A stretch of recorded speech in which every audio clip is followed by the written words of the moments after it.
TV. Today I'm here with my K expert, Lisa Cypers Kamen.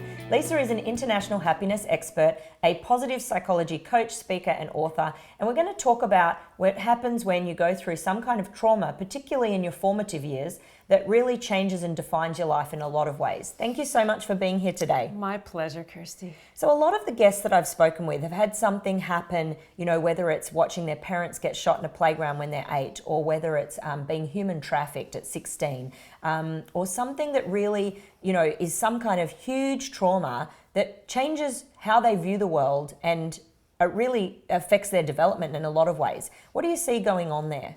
Well, firstly, when people go through these life-altering, really like life-interrupting occurrences, because life will never be the same for these. That's a good way, an interruption. It is an interruption. Yeah. Life will never be the same. The security, the safety, all of the things that we believe we should have as children, and we're told that we have by our parents and society, are ripped from beneath us.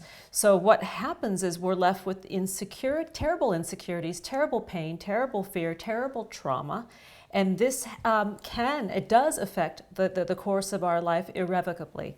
The issue is, how do we deal with these issues and as they arrive? And at what stage? When you're 10, 15, 20, 30, some of us, it's been going on for decades and we're not even aware.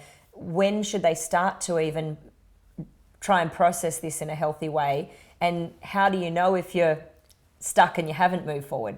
Well, here's the thing. The good part about children is they are resilient. And even children who have been through these terrible tragedies, many of them come out just fine. They come out actually, I won't say better for it, but certainly have reframed their lives in a way where it has meaning, and they lead joyful lives, although they are haunted by the memories. And the memories don't go away.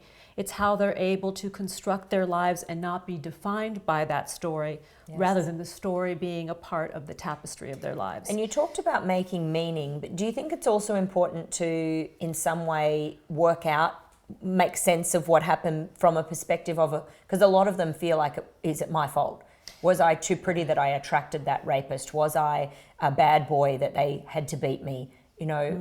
How do they make meaning of that? Well, I think, first of all, often what happens with children of trauma in this way is no one's ever apologized to them. The perpetrator of these heinous acts and crimes never apologizes. In a sense, you have no closure. There's no closure. Society certainly doesn't apologize for the crimes, even though they may be found guilty in a court of law and go to jail for the rest of their lives. Yeah. The I'm sorry, that act of just owning up to the event that has happened is really important. Well, and the other side is that some of them maybe don't tell anyone. Yeah. They go home and they have a shower and they never even mention that they were just raped that morning. So from that point of view, do they have to at some point start telling people?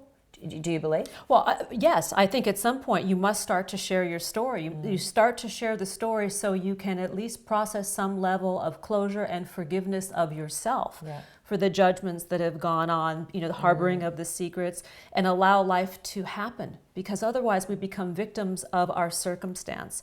And what we want people to do to live these thriving, flourishing lives is to restore some level of joy. Yes. And in order to do that, one has to communicate what has gone on in some way. Well, and I think there's a lot of people out there who've never shared. It's, what I like to think of as the dirty secret. And when they are able to get to a place of removing that guilt and shame, it becomes your pretty secret.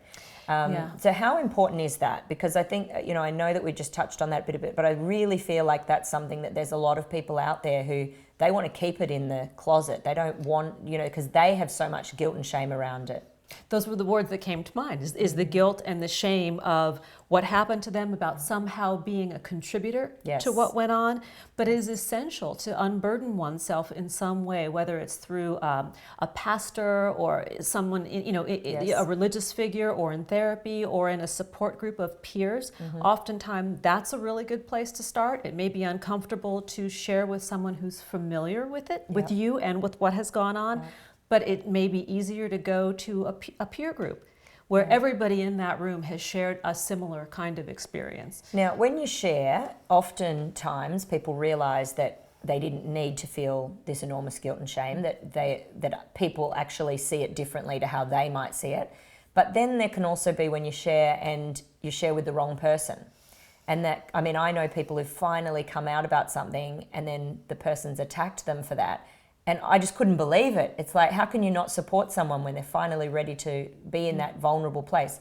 So what do you say to people about being careful when and how they share to protect themselves as well? Well, I would say baby steps. And, thank goodness in this day and age we have the internet, and there are an incredible amount of resources that are available for free on the internet. Peer groups, even appearing on Facebook. Yes. Or it's not that you're going to go and get psychological counseling on Facebook, but you can find a safe haven in these groups that are closed and private to start dialoguing and create some sense of safety and community to share the experience. And I think that that's really key because it gives you also a new awareness and perception that if others have been through it and they're okay and they don't perceive themselves as dirty or shameful in any way, you might be able to get to that place. Yes, agreed. Wow. So what would be the one key thing that you think anyone who is, perhaps has not done any work, they've had something traumatic go on in their early childhood and they don't think there's any issues, but they've never talked about it. And so obviously it does play a role and it does manifest in maybe ways they're not aware of.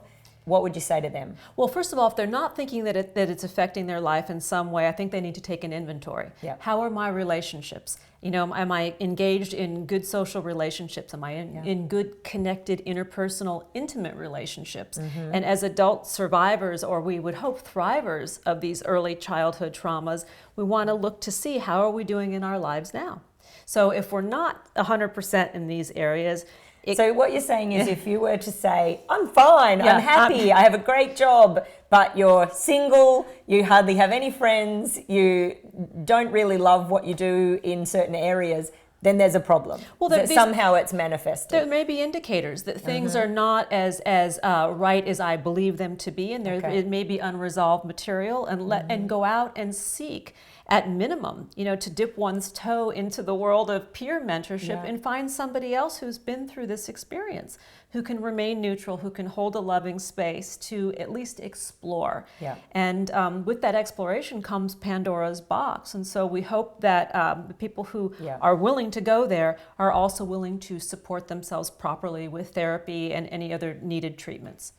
Well, that was just awesome. I love having you. Thank you so much. If you're out there and you've been through some kind of trauma, I hope that this has really helped you to think about taking inventory, looking at how you might be able to find the right person to open up and share your intimate secrets with and be vulnerable with so you can move forwards. I know that I love chatting with Lisa and I got a lot from it myself. So I look forward to seeing you next time on Kirsty TV. Don't forget you can tweet us, join us on Facebook. We love hearing your thoughts and opinions, or subscribe on YouTube, and we'll see you soon.